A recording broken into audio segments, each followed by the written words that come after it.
Magandang gabi mga ka-heartbeats! Nandito na naman kayo sa Love Waves FM. Kasama ang inyong paboritong DJ, si Papa B, handang magatid sa inyo ng mga kwento ng pag-ibig na puno ng kilig, hamon at mga aral mula sa modernong mundo. Sa isang panahon kung saan ang mga puso ay madalas nag-uusap sa likod ng mga telepono, screens at cellphone at swipe lang ang nagiging paraan ng pagkakakilala, sino ang makakapagsabi kung saan talaga nagsisimula ang tunay na pag-ibig? Ngayon ay samahan niyo ako sa kwento ni Limuel, isang tao na mahiling mag-explore sa mga dating app.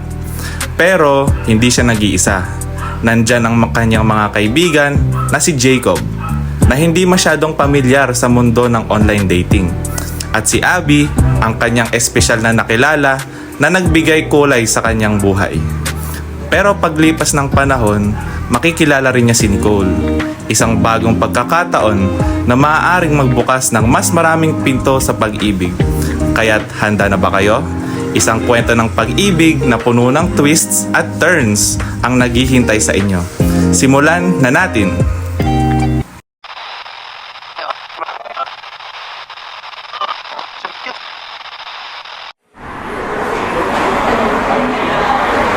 Limuel, bakit nga ba sobrang hilig mo sa mga dating app na yan? Parang di ko gets. Paano mo sila nakikilala ng totoo? Puro picture lang naman ang basehan mo. Kasi, Jacob, ito na yung uso ngayon. Ang daming tao na busy, di ba? Wala nang oras para makipagkilala ng personal. Kaya dating app na lang. Swipe lang, tapos may makikilala ka na agad. Pero paano yan, Limuel? Di mo sila nakikita ng personal. Alam mo ba talagang totoo yung mga kausap mo? O nagpapanggap lang? Siyempre, may mga advantages to. Mas mabilis, mas madali, at hindi mo kailangan gumastos para makipagkita agad. At kung hindi maklik, di ghosting na. Tapos swipe ulit.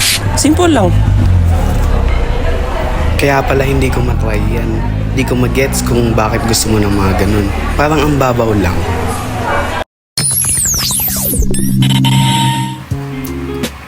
Naku mga ka-heartbeats, mukhang hindi masyadong sold si Jacob sa dating apps ano. Pero si Limuel, aba, malupit. Alam na alam ang laro. Pero wait lang, tuloy natin ang kwento. Dahil mukhang may mangyayari kay Limuel sa mga next swipe niya.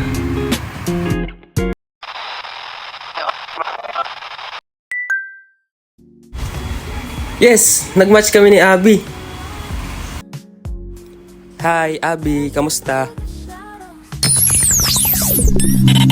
Naku mga ka-heartbeats, sa bawat swipe ay mukhang excited na si Limuel sa kanyang bagong match.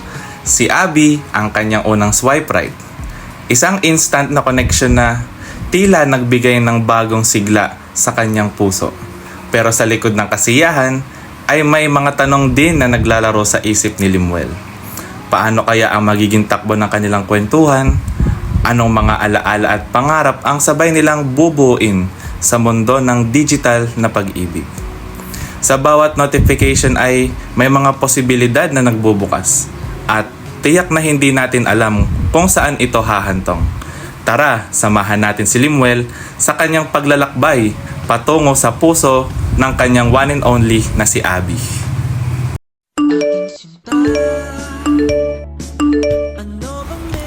Hi Limuel, okay lang ako. Ikaw, kamusta ka? Aba, sagot agad. Ayos. Okay lang din. Nagulat nga ako na nag-match tayo agad. Game ka ba makipagkita soon? Pwede. Kaso, mukhang malayo ako sa lugar mo eh. Paano? Pwede naman kita puntahan. Free naman ako this weekend. Kahit gaano ka pa kalayo. Then, it's a date. Sure, let's meet at 8 a.m.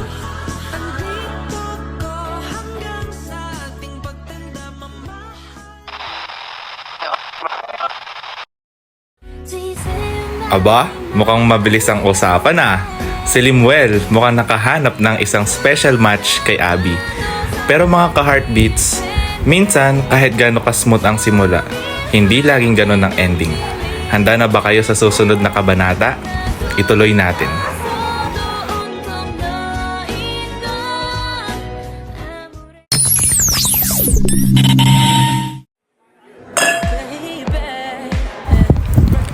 Hi Abby. Ikaw yung nakamatch ko, di ba?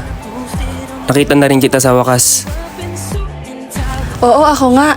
Parang ang tagal nating nag-chat pero ngayon lang tayo nagkita. Mas gwapo ka pala sa personal, no? Mas maganda ka rin naman sa personal kesa sa mga picture mo.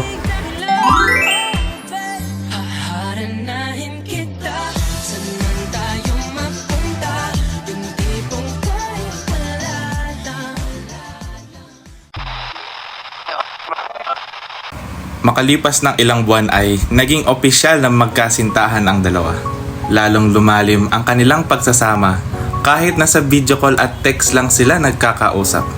Tuwing hindi sila busy sa kanilang trabaho, nagkikita sila at nagde-date.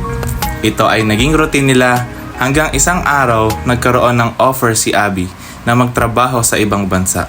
Ito ay ipagtatapat na ni Abby kay Limuel.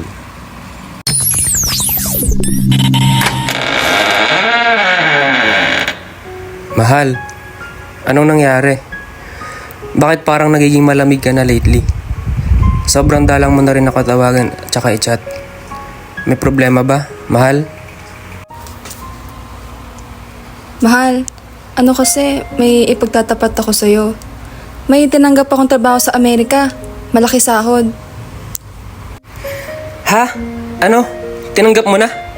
Ala ka man lang sinabi sa akin? Nagdidesisyon ka nang wala ako?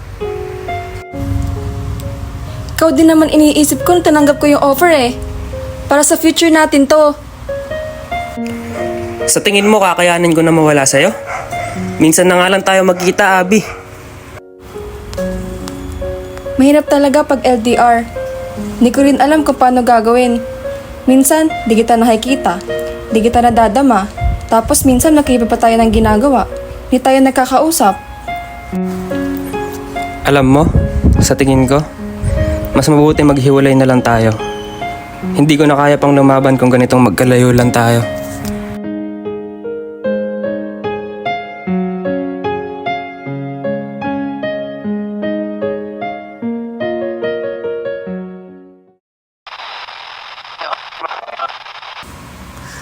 Naku, mga ka-heartbeats, nagkahiwalayan na nga. Nakakalungkot talaga ang mga ganyan. Lalo na ko ang simula ay puno ng kilig at saya. Pero ganun talaga, minsan sa isang relasyon ay hindi talaga nagkakaintindihan. At minsan, hindi lahat ay nagiging ayon sa plano. Hindi rin nagtagal ay nakaalis na nga si Abby at naging heartbroken si Limuel.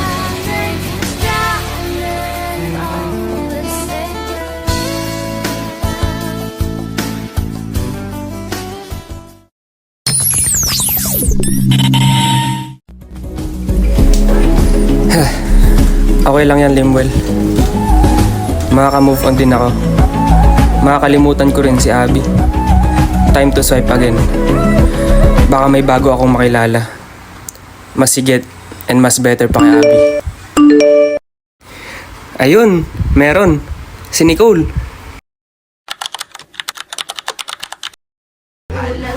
Hi Nicole, how are you? Ang ganda-ganda mo naman.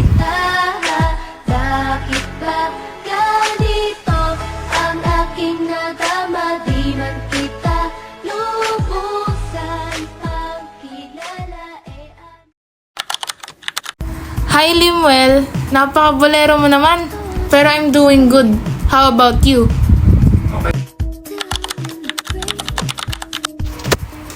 Eto, medyo hindi okay. Kaka-break lang kasi namin ng girlfriend ko 7 months ago. Gusto ko na siyang makalimutan, kaya nagsaswipe na lang ulit ako dito. Nakakatawa naman kasi parang parehas tayo ng sitwasyon. Ako naman, bigla akong ginost ng kausap ko. Ewan ko doon bakit bigla akong ginost. Okay naman kami, tas ilang buwan na rin kami.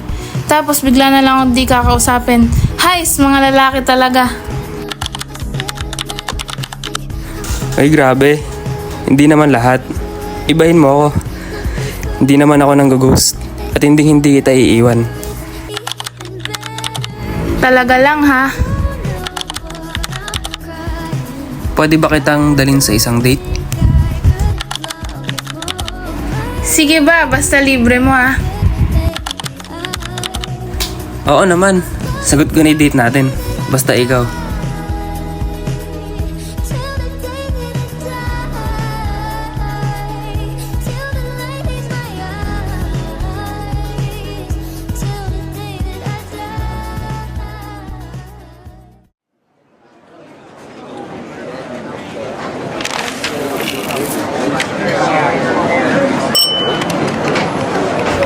Nicole, buti na lang pala nag-match tayo, no?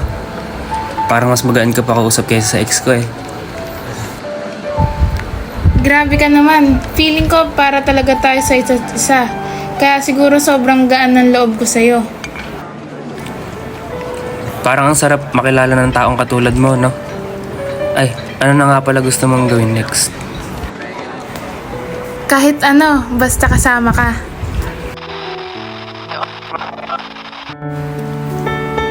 Aba, parang ang saya naman ng date nila Limwell at Nicole. Sinasalamin talaga ng kanilang kwentuhan ang magandang simula ng kanilang relasyon. Ang galing, di ba? Sa kabila ng pinagdaanan ni Limwell sa kanyang ex, tila nahanap na niya ang kanyang match sa piling ni Nicole. Ngunit sa likod ng saya, may mga tanong pa ring naglalaro sa isip ni Limwell. Paano kung may mga alaala pa rin siya ng kanyang unang pag-ibig na si Abby? Sa modernong mundo ng dating apps, hindi lang basta tamang tao ang hinahanap, kundi ang tamang pagkakataon din. Kaya naman, abangan natin kung paano ito makakaapekto sa kanilang relasyon. Magiging match kaya sila hanggang sa huli? O may mga balakid na darating sa kanila? Malalaman sa susunod na kabanata.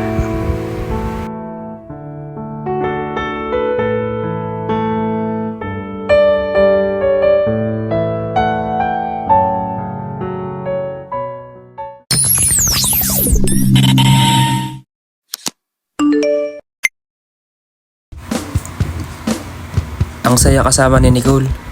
Pero, bakit naaalala pa rin kita, Abby?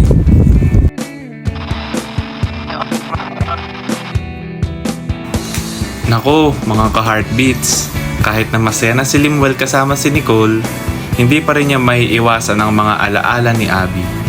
Minsan, ang mga dating alaala ay mahirap kalimutan. Pero syempre, patuloy ang buhay. Magaan na ba ang iyong paghinga? Bumalik ka na sa'kin. Klaro na ba ang isip sinta? Bumalik ka na sa'kin. Hindi ka na nagparamdam. Buhat ng kulop ako'y nahibang. Sige na please, huwag nang mainis. Bumalik ka na sa'kin.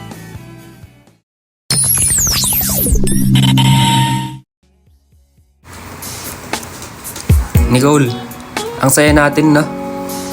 Hindi naman tayo nagkakaproblema. Pero gusto ko sanang malaman mo. Ano yun? Hindi ko kasi makalimutan si Abby. Akala ko nakamove on na ako. Pero hindi ko alam bakit naalala ko pa rin siya. Pero masaya naman ako sa ating dalawa. At alam ko sa sarili ko na mahal kita. Naiintindihan ko naman kasi ang tagal niyo rin nagsama ng ex mo. Isipin mo na lang ako yung nandito. Siguro naaalala ko yung ex ko dahil sa pagkakamaling ginawa ko noon. Pero hindi ko hahayaan na mangyari sa ating dalawa yung kamalian na nagawa ko noon. Huwag kang mag-focus sa nakaraan mo. Mag-focus ka sa hinaharap nating dalawa. Nandito naman ako kasama mo. Importante ang mga nakaraan pero mas importante ang hinaharap nating dalawang magkasama.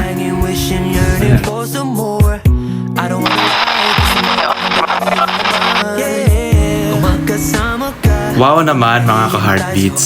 Tila naging seryoso na ang usapan nila Limwell at Nicole.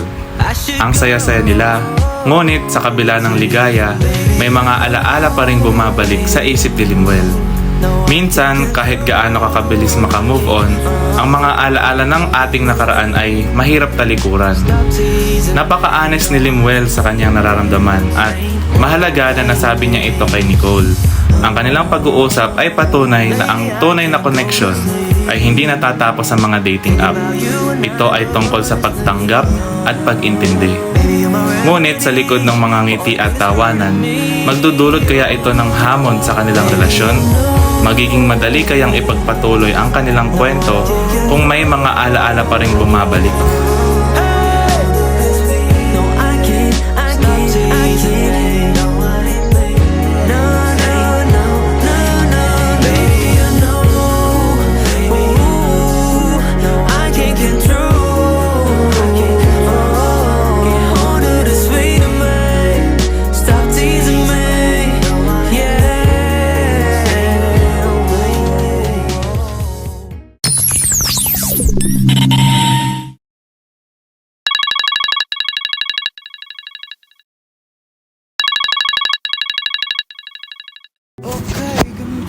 Oh, Abby. Kamusta ka? Ba't napatawag ka? Okay lang naman ako, Limuel. Gusto ko lang sana makipag-usap. Nakita ko yung post mo at masaya ako nakahanap ka na ng papasaya sa buhay mo. Salamat, Abby. Gusto ko sanang humingi ng kapatawaran sa mga hindi ko pag-intindi sa mga sinasabi mo sa akin noon. Gusto ko rin humingi ng kapatawaran sa hindi ko pag-intindi sa sitwasyon na kinakaharap natin noon. Humihingi ako ng kapatawaran sapagkat mahirap magpatuloy sa isang relasyon kung ikaw ay may kasalanan na hindi na pag-uusapan sa dati mong karelasyon. Kailangan lang talaga sigurong mag-move on, pero kahit ganon, hindi ko rin maiwasan na maalala ka. Pero masaya rin ako na naging parte ako ng buhay mo kahit sa maikling panahon. Kahit hindi pinalad na maging tayo sa huli. Ikaw lang ang iibigin at sa iyong paglalambing ako ay nahulog din. Nicole, nagkausap na kami ng ex ko. Tumawag siya sa akin. Masaya na raw siya na masaya ako sa buhay ko ngayon. Naliwanagan ka na ba? Oo, nanghingi na rin ako ng tawad sa kanya. Simula nun parang mas gumaan na yung loob ko at nawala na yung tinik sa dibdib ko. Mas mabuti kung ganon. Basta lagi mong tatandaan na tanggap kita kahit ano man ang nakaraan mo dahil ikaw ang mahal ko.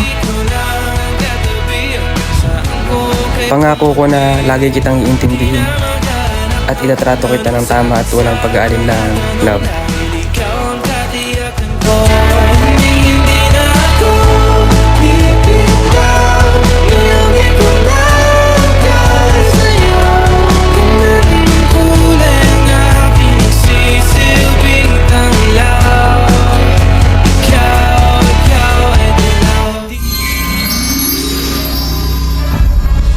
At dyan nagtatapos ang kwento ni Limuel. Mula sa dating app, sa pag-ibig, hanggang sa heartbreak, at muling umibig. Si Limuel at Nicole ay nagpatuloy sa kanilang kwento. At si Abby ay naging bahagi pa rin ng kanyang alaala. Mga ka-heartbeats, mapapansin natin na ang teknolohiya tulad ng dating apps at social media ay may malaking papel na ginagampanan sa mga modernong relasyon.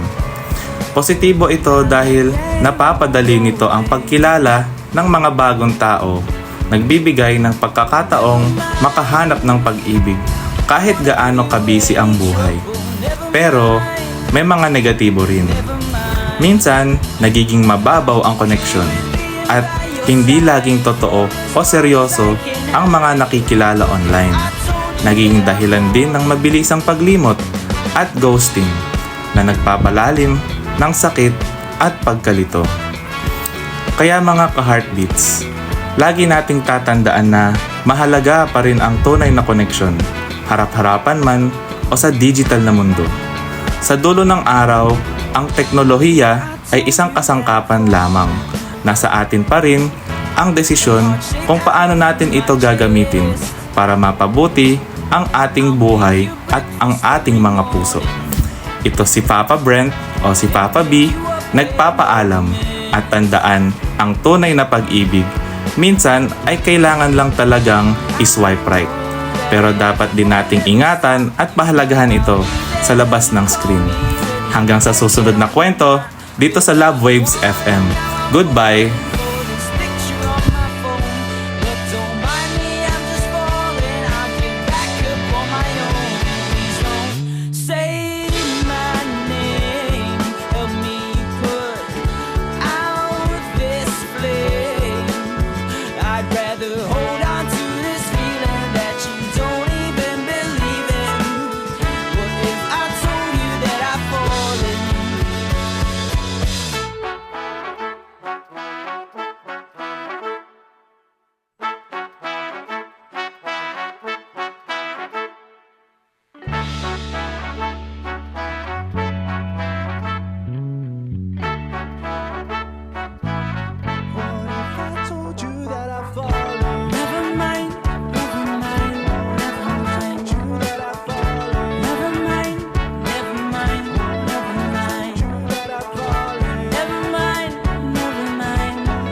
falling.